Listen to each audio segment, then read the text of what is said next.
السلام علیکم ورحمۃ اللہ وبرکاتہ نحمدہ ونصلی علی رسولہ الکریم اما بعد فاعوذ باللہ من الشیطان الرجیم بسم اللہ الرحمن الرحیم رب اشرح لی صدری ویسر لی امری واحلل عقدۃ من لسانی یفقہوا قولی ربی زدنی علما۔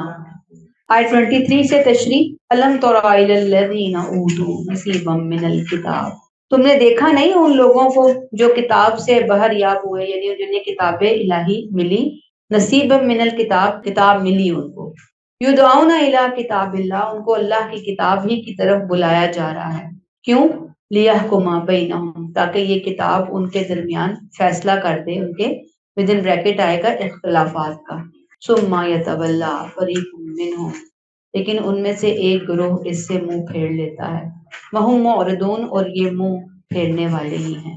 پچھلی آیت نمبر 20-21 میں ہم نے نہ ماننے والوں کے جرائم، ان کی بدبختیوں کی تفصیل پڑھی، انجام پڑھا، عذاب کی خبر پڑھی، اب ان کے ہی مزید جرائم بتائے جا رہے ہیں، ان بد نصیبوں کے، ان کی ضد کے، سمجھے کتاب کھولی جا رہی ہے، یعنی کتاب یہ صفحہ نہیں ہے، کچھ لائنیں نہیں ہیں، پوری کتاب ہی لکھی جا سکتی ہے ان کے ضدوں، ان کی ضد، ان کی ہٹ درمیوں، ان کی سرکشیوں، ان کے جرائم کے اوپر۔ اللہ کیا کہتے ہیں؟ الم تر الی الذین اوتوا نصیبا من الکتاب، منکرین قرآن کی حالت پر تعجب کا اظہار ہے کہ اہل کتاب ہونے سے تو توقع تھی کہ وہ اہل کتاب ہے، ان سے توقع کیا تھی؟ آیا ہے، یعنی جن کے پاس ان کے حصے کی کتاب الہی آئی ہے۔ یہاں پہ کتاب الہی کا ایک حصہ نہیں ہے، جن کے پاس ان کے حصے کی کتاب الہی آئی تھی، یعنی تورات آئی، کسی کے پاس زبور آئی، پھر انجیل آئی، دوسرے صحیفے آئے، دوسری تمام قوموں کو چھوڑ کر یہ نوازے گئے، لیکن اپنی بدبختی سے انہوں نے کیا کیا؟ اس کو ضائع کر دیا۔ اب انہیں دوبارہ قرآن کی صورت میں ایک موقع اور دیا جا رہا ہے یو ٹرن لینے کا، اپنی اصلاح کا، اس قرآن کی قدردانی کا، اللہ کی اتنی بڑی نعمت کے شکرانے کا کہ نبی کے ساتھ ہو کر اس کتاب کو اپنے سر کا تاج بنا لیں۔ اللہ نے کہا کہ آپ سمجھ آیا کہ یہ وہ لوگ ہیں جنہیں اپنے حصے کی کتاب دی گئی، یدعون الی کتاب اللہ لیحکم بینہم ثم یتولی فریق منہم وہم معرضون، اپنی کتاب کی ناقدری کر کے، بدلاؤ کر کے، اصل پیغام کو ضائع کرنے والوں کو قرآن اس لیے دیا گیا تھا کہ وہ اس کی روشنی میں اپنے تمام اختلافات دور کریں، نئے سرے سے انصاف کی راہ اختیار کریں، اس کی روشنی میں اپنے اختلافات کا حل نکالیں، لیکن حسب عادت انہوں نے کیا کیا؟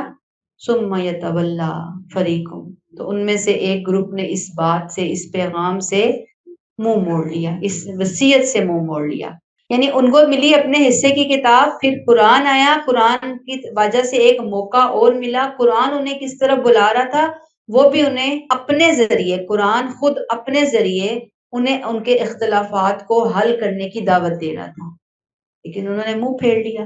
جو ثم یتولی فریقن آتا ہے نا، ان پر تعجب کا اظہار ہے کہ یہ منہ پھیرنے والے اہل کتاب، ان کی تو ذمہ داری تھی کہ یہ سب سے پہلے قرآن کو پہچانتے، اس کو مانتے، ایمان لاتے اور عمل کرتے، اور دوسروں تک اس کو پہنچاتے اللہ کی کتاب سمجھ کر، حالانکہ وہ تو اپنی کتابوں کو جاننے والے تھے، لیکن پھر بھی وہ اس کتاب سے کیسے دور ہوئے؟ وہم معرضون، معرضون یہ اہل کتاب کے لیے اس لفظ میں ملامت ہے، اور نبی کریم صلی اللہ علیہ وسلم کے لیے تسلی ہے۔ مطلب کیا ہے کہ حق سے بھاگنے والے، ان کی فطرت کا حصہ بن چکا ہے حق سے اعراض، اپنی کتابوں کو بھی چھوڑا، چھوڑتے چھوڑتے چھوڑتے یہاں تک پہنچے ہیں، قرآن کو بھی چھوڑ دیا انہوں نے۔ تو اے نبی، اگر آپ کی دعوت مؤثر نہیں، ان پہ اثر نہیں ہو رہا، تو اس میں آپ کا کوئی قصور نہیں ہے، کوئی کمی نہیں ہے، یہ سراسر اصل میں انہی کی طبیعتوں کا فساد ہے، ان کی اپنی خامیاں ہیں۔ تو اب ہم جان گئے کہ کتاب تو آئی تھی سمجھانے کے لیے، اختلافات دور کرنے کے لیے، لیکن کچھ لوگوں نے اس کو لینا پسند نہیں کیا۔ ہمارے لیے لیسن کیا ہے؟ یہود کے بارے میں تو ہم پڑھ رہے ہیں نا، الم تر الی الذین اوتوا، جنہیں دیا گیا تھا اپنے حصے کی کتاب بھی دی گئی تھی نا. ہم کہتے ہیں وہ یہ کرتے ہیں، وہ کرتے ہیں. تو آج کیا ہم وہ کر رہے ہیں جو قرآن کی شکل میں، قرآن کے پیغام میں ہمیں کرنا تھا؟ ہم وہ لے رہے ہیں جیسے ہم نے لینا تھا؟ کیا آج ہم بھی قرآن کو یہود ہی کے انداز میں نہیں لے کے بیٹھے ہوئے؟ لیکن ہم ان کے اوپر کتنی باتیں کرتے ہیں، آپ دیکھ لیں. ہماری روزمرہ روٹین میں آپ سوچئے، میاں بیوی کے جھگڑے ہو جائیں گے، ساس بہو کے مسائل ہو جائیں گے، جائیداد کی تقسیم دیکھ لیں، بیٹیوں کو، عورتوں کو وراثت میں حصہ دینا ہے، اپنے وعدے پورے کرنا ہے. قرآن ہمیں بتاتا ہے تمہارا رویہ یہاں یہ ہونا چاہیے، یہاں یہ ہونا چاہیے، یہاں یہ، انگلی رکھ رکھ کے بتا رہا ہوتا ہے ہمیں قرآن. اور ہمیں پتہ ہی کوئی نہیں. کیوں نہیں پتا؟ پہلی بات تو یہ کہ ہمیں تو قرآن کا ترجمہ نہیں آتا، اس کی تفسیر، اس کی انڈرسٹینڈنگ نہیں آتی. ہمیں پتہ ہی نہیں اللہ کا حکم کیا ہے. ہم نے جو کچھ دین لیا ہے وہ معاشرے سے سنا سنایا دین لیا ہے. پڑھنے کی تو زحمت ہی گوارا نہیں کی کہ کوئی پڑھ لیتے، کچھ سمجھ لیتے. ہم دیکھتے کہ یہ تو ہماری سلیبس بک تھی، ہماری نجات کی پہلی اور آخری کتاب تھی. اور اگر ہمیں پتہ چل بھی گیا تو اگر پتہ چل گیا مطلب کسی نے توجہ دلائی کہ بھئی یہاں یہ کرنا چاہیے تھا، تو کیا ہمارا رویہ بدل جاتا ہے اس کے توجہ دلانے کے اوپر؟ بہت کم، بہت ہی کم. معرضون، یاد رکھیے کہ حکم سے منہ پھیرنے والا نہیں ہوتا، اصل میں رویوں کو تبدیل کرنے کی ضرورت ہے. معرضون، رویوں کو تبدیل کر لو. معرضون، رویے اپوزٹ نہ لے کر جاؤ، وہ رویے اختیار نہ کرو جو رویہ اختیار کرنے سے تمہیں روکا گیا ہے. اور یہی سبق ہے اس آیت کا کہ ہم مسلمانوں کو، آج کے ہم جس دور میں رہنے والے خاص طور پر مسلمان ہیں، کہ ہم ان اہل کتاب کی غلطی نہ دہرائیں. اہل کتاب کی غلطی کیا تھی؟ اللہ کی کتاب کو لیا، جتنا دل چاہا لے لیا. عوام بالکل اپنی کتابوں سے نا آشنا. علم تھا تو صرف اسکالرز کی حد تک، جو اسکالر نے بتا دیا کانوں میں ڈال دیا، سچ جھوٹ اس کو آنکھیں بند کر کے مان لیا، ہاں ہاں جی اللہ کا حکم ہے، اللہ کا حکم ہے. اپنے اسکالرز کے بارے میں اندھا دھند یعنی تقلید کی راہ اختیار کرنے والے لوگ. اور اگر لیا بھی تو جتنا لیا وہ علم کی میدان، بس علم کی حد تک لیا. وہ بھی میں نے آپ کو بتایا سچ جھوٹ من گھڑت ایگزیکٹ اوتھینٹک بات کیا تھی پتہ ہی نہیں تھا، اور جو تھوڑا بہت بتایا گیا وہ بھی غلط ملت ہی تھا. اور پھر جب عمل اور فیصلوں کی باری آتی تو وہ لوگ جو کہ پہلے ہی دوڑے ہوئے تھے شریعت سے، اللہ کی کتاب سے، تو وہ فیصلے کرتے بھی تو اپنی خواہشات کی روشنی میں کرتے ہیں، خواہشات کے ذریعے کرتے ہیں. میرا دل تو یہ چاہتا ہے. اب یہاں پہ وراثت کی تقسیم کا معاملہ آ گیا تو میرا دل تو یہ چاہتا ہے، میری ضرورت یہ کہتی ہے، معاشرہ یہ کہتا ہے. استغفر اللہ، مجھے کیا پرواہ اللہ کیا کہتا ہے اور اللہ کے رسول نے کیا کہا. ہمارا کیا بنے گا؟ ہم یہ 4 کمروں کے مکان سے اٹھ کر کیا سڑک پہ چلے جائیں؟ ہم اگر عورتوں کو حصہ دے دیں، بہنوں کو حصہ دے دیں، یا کچھ بھائیوں نے کوئی حصہ غصب کیا ہوا ہے، یا چچا تایاؤں نے یتیموں کا حصہ غصب کیا ہوا ہے، یعنی ایک حکم کی بات ہو رہی ہے نا، نہیں کرنا عمل. تو یہاں اہل کتاب کی بھی گمراہی کی وجہ ان کی خواہشات تھی. آج امت مسلمہ کی بھی گمراہی کی اصل وجہ یہی ہے کہ ایسا نہیں ہے کہ کتاب ہے نہیں ہمارے پاس، موجود ہے. اصل میں کتاب کو نظر انداز کر دیا، کتاب کو لینا چاہا ہی نہیں. تو ہم تو چاہنے کے لیے بیٹھے نا، اکٹھے ہوئے ہیں یہاں پر. ہم تو ایک کوشش کرنے لگے ہوئے ہیں کہ ہمارا اس کتاب سے وہ کھویا ہوا سبق، گم شدہ سبق جو امت گما چکی، ہم اس گم شدہ سبق کو یاد کرنے کے لیے اکٹھے ہوتے ہیں یہاں پر، کہ ہم اکٹھے ہوں اور ہماری وجہ سے ہمارے پیارے اکٹھے ہوں، ہماری نسلیں اکٹھی ہوں، ہمارے ارد گرد کے لوگ اکٹھے ہوں، ہم جوڑ سکیں لوگوں کو، ہم بتا سکیں کہ آؤ بھائی قرآن پکڑ کے بیٹھ جاؤ، ایک دفعہ جانو تو صحیح کہ اللہ کہتے کیا ہے. اس کے بعد پھر اگلا مرحلہ عمل کا آتا ہے. اللہ ہمیں توفیق عطا فرمائے اور اہل کتاب کی ہم صرف ان کے بارے میں باتیں ہی کرنے والے نہ رہ جائیں، ہم اپنے گریبان میں جھانکنے والے بنیں. یہ ان کی کہانیاں اللہ ہمیں اسی لیے سنا رہے ہیں، اپنے جھانکو اور اپنی اصلاح کرو. آیت نمبر 24، ذالک بانہم، ان کے اس رویے کی وجہ یہ ہے کہ ان کا کہنا یہ ہے کہ لا تمسن النار الا ایاما معدودات، دوزخ کی آگ ہمیں ہرگز نہ چھوئے گی، ہاں گنتی کے چند دنوں کی تکلیف ودن بریکٹ البتہ ہو سکتی ہے۔ موردون، منہ موڑنے کی اصل وجہ کا پتہ بتا دیا اللہ نے ہائی لائٹ کر دیا مرض، اس جرم کے پیچھے اصل تکلیف کیا تھی، دکھتی رگ کیا ہے ان کی۔ وہ کیا کہتے ہیں؟ یہ اپنے آپ کو بڑی پہنچی ہوئی برگزیدہ امت سمجھنے لگے تھے، اس کی وجہ سے انہوں نے غلط عقیدہ اختیار کر لیا، خود فریبی کا شکار ہو گئے۔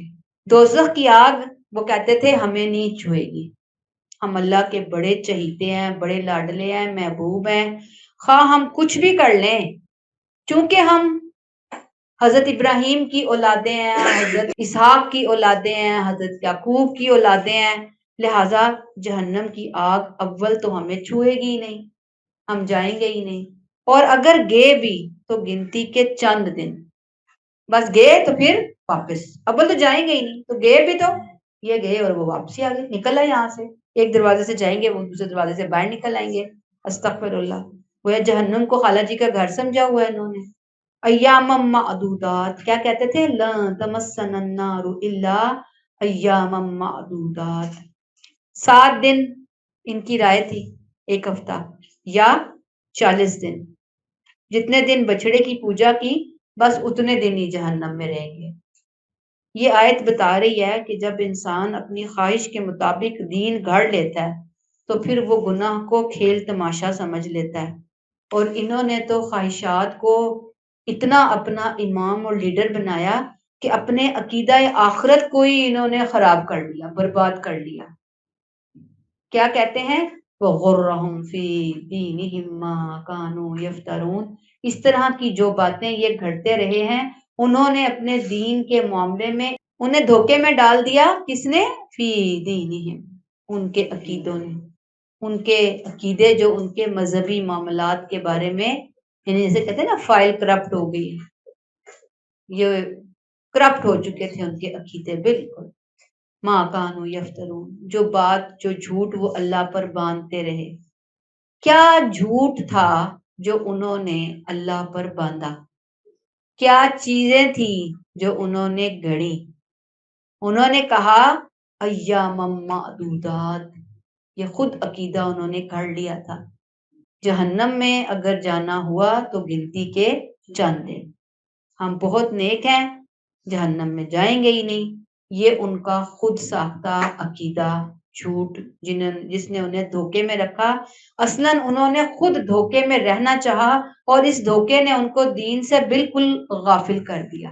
یاد رکھیے کہ اللہ نے کسی بھی انسان کو کبھی کوئی کھلا لائسنس نہیں دیا کہ بھی یہ لو جاؤ جو جی چاہو کرو، تم سے کوئی پوچھ نہیں ہوگی، جاؤ دنیا تمہارے لیے ایک یعنی کہ کھیل نگری ہے، جاؤ کھیلو جا کر جتنا کھیل سکتے ہو، جس کا دل دکھا سکتے ہو دکھاؤ، جسے ہرٹ کر سکتے ہو کرو، جسے مار سکتے ہو مارو، جو نافرمانی اللہ کی کر سکتے ہو کرو، کوئی تمہارے پوچھ نہیں ہوگی، جاؤ تم آزاد ہو۔ یاد رکھیے کہ اللہ نے کبھی کسی کو لائسنس نہیں دیا تو ان کو کہاں سے مل گیا؟ اس دن ان کی آنکھیں کھلیں گی تو ان کا سارا کیا دھرا ان کے سامنے موجود ہوگا، ان سے رتی رتی کا حساب ہوگا۔ استغفر اللہ۔ وغرہم فی دینہم ما کانوا یفترون، اس رویے کی وجہ یہ ہے، اس طرح کی جو باتیں یہ گھڑتے رہے، انہوں نے اپنے دین کے معاملے میں انہیں دھوکے میں ڈال دیا۔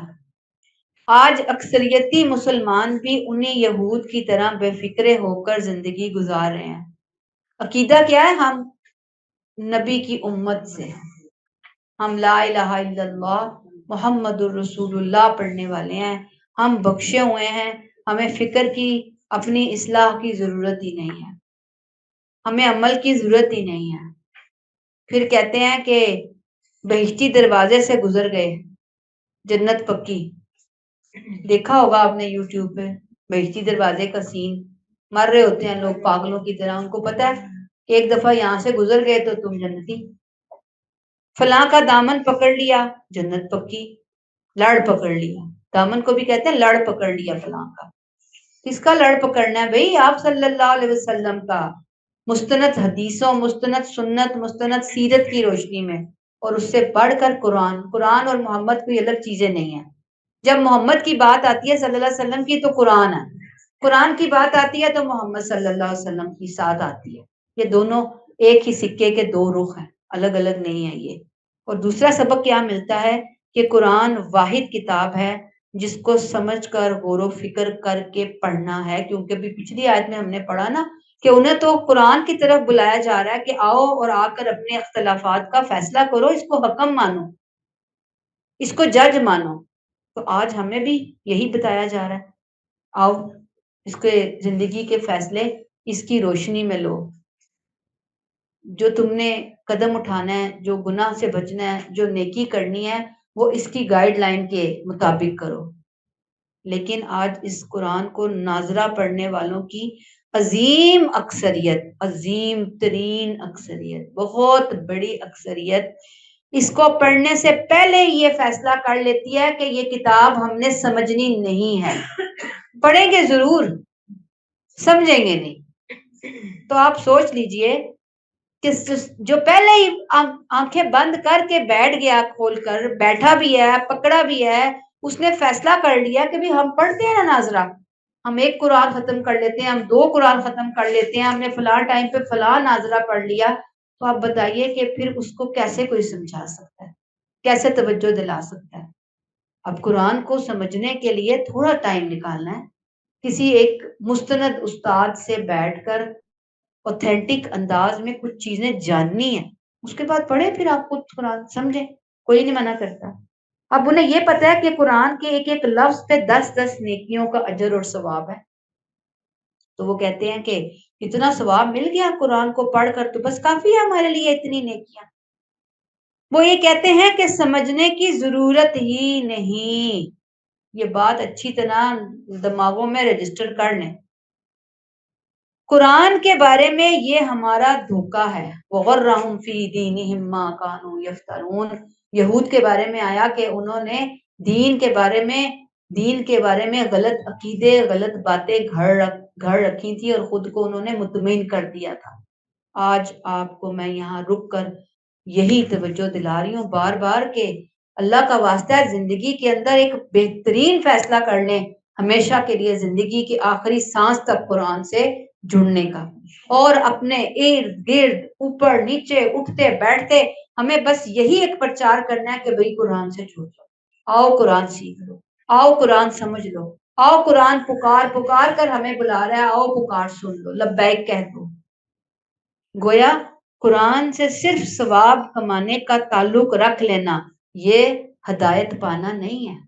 مسائل آئے تو قرآن کی بجائے رسم و رواج کی طرف دوڑنا, دنیا کیا کہتی ہے, خاندان والے کیا کہیں گے, ناک کو کٹنے سے کیسے بچانا ہے, کیسے اپنی عزت کو محفوظ کرنا ہے, لوگ کیا کہیں گے, بھئی یہ فلاں تم نے فلاں ایونٹ پہ فلاں کام نہیں کیا, کیوں نہیں کیا, اب تو تم لوگوں کو میں کیسے چپ کرواؤں گی, کیسے مطمئن کروں گی.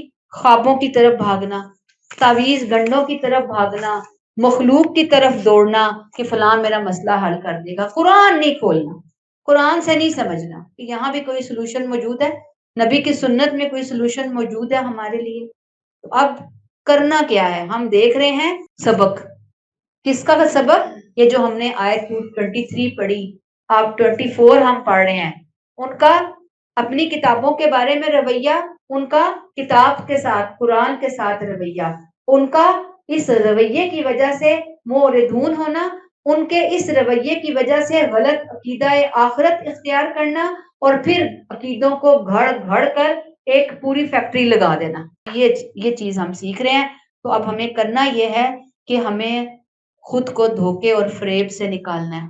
کیوں ایسا نہ ہو کہ کہیں ہمارا یہ دھوکا ہمیں بھی لے ڈوبے اور پھر ہمارے ارد گرد کے لوگوں کو بھی لے ڈوبے. یعنی پھر سے بندہ اکیلا نہیں ڈوبتا, غلط عقیدوں کی وجہ سے, ہماری وجہ سے اور لوگ بھی ہمارے ساتھ چل پڑتے ہیں. یہ جان لیں کہ صرف نام کا مسلمان ہونا قیامت کے دن بہت شدید خطرے میں ڈال دے گا, شدید ترین خطرہ. اپنے آپ کو نام کے مسلمان ہونے سے نکال کے باعمل مسلمان ہونے کی طرف لانا ہے. جہنم کی سزا بھگتنے کے بعد ہی کہیں آخر میں جہنم سے نکلنا ہوگا, یہ میں آپ کو بتا دوں. وہ ٹائم پیریڈ کتنا ہوگا کہیں نہیں مینشن, وہاں کا تو ایک دن ہمارے 1000 سال 50,000 سال کے دن کے برابر ہے، تو وہاں کی تو چند دنوں کی سزا بھی انسان کو تارے جو ہے نا وہ دکھا دے گی۔ جہنم کی تو معمولی سے سزا بھی ہم برداشت نہیں کر سکتے، کہاں لامحدود مدت کے لیے ہم کہیں کہ اللہ نہ کرے جہنم میں جا کر جلنا پڑے گا۔ اللہ نے کہا آؤ قرآن کو آئینہ بنا لو، اس کو سیکھو، اس کو سمجھو، اس پر عمل کرو، اپنے بچوں کو سکھاؤ۔ اب لوگ بات کہتے ہیں نا کہ جی ہم بہت پڑھے لکھے نہیں ہیں، تو نہیں ہے تو کیا ہوا، سن کر اللہ کی بات سمجھ تو آتی ہے نا، سننے میں کیا حرج ہے؟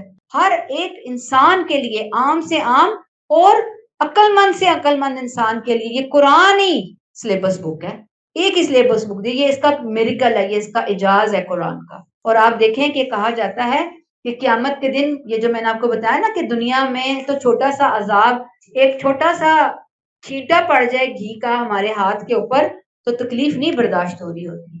تو جہنم کی آگ، اس کے بارے میں نبی کریم صلی اللہ علیہ وسلم نے فرمایا کہ قیامت کے دن دوزخیوں میں عذاب کے اعتبار سے سب سے ہلکا عذاب پانے والا وہ شخص ہوگا جس کے دونوں پیروں کے نیچے 2 انگارے رکھ دیے جائیں گے، جس کی وجہ سے اس کا دماغ کھول رہا ہوگا، جس طرح ہانڈی اور کیتلی کے اندر جوش آتا ہے نا، اس طرح سے کھولے گا اس کا دماغ، استغفر اللہ، ٹک ٹک کی آوازیں آئے گی، کیا ہوگا اس کا انجام، تو برداشت تو نہیں ہو سکتا۔ تو بہتر یہ، آج اللہ نے ہمیں وقت دیا، اللہ نے ہمیں صحتیں دی ہیں، اللہ نے ہمیں مہلت عطا فرمائی ہے، ہم اپنے رویوں کو قرآن کی تعلیمات کے مطابق بنا لیں۔ اللہ ہمیں توفیق عطا فرمائے۔ آیت 25، فَكَيْفَ إِذَا جَمَعْنَاهُمْ لِيَوْمٍ لَا رَيْبَ فِيهِ، مگر اس وقت کیا ہوگا، پیچھے بھی ہم نے پڑھا نا کہ وہ جہنم اپنے عقیدوں کی خرابی کی وجہ سے جہنم کی آگ کا ایندھن ہی بنیں گے، اس دن تو بہت انصاف ہوگا، سخت حقیقت والا دن ہے۔